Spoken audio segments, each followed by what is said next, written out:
دلوقتي بقى انا هتجنن. دلوقتي المفروض ان الساعة اتغيرت، اتقدمت. انا موبايلي عرف ازاي وقدم لوحده؟ هتجنن واعرف موبايلي عرف ازاي.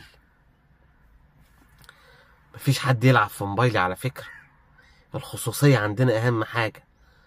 الساعة اتقدمت في موبايلي ازاي؟ هل موبايلي كان يعرف باللي هيحصل؟ طب حضر اجتماع مجلس الوزارة وعرف ان هو هيتقدم فاتقدم؟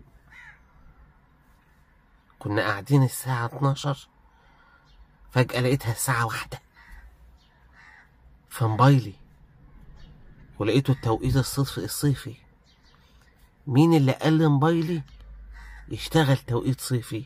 والله يا جماعة هتجنن، انا بتكلم بأمانة، انا عارف ان موبايلي متوصل بالنت وكل حاجة. مين اللي بيتحكم في موبايلي؟ مين؟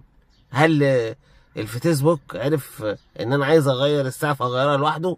يا جماعة اللي عنده اجابة يقول لي، والله العظيم هتجنن.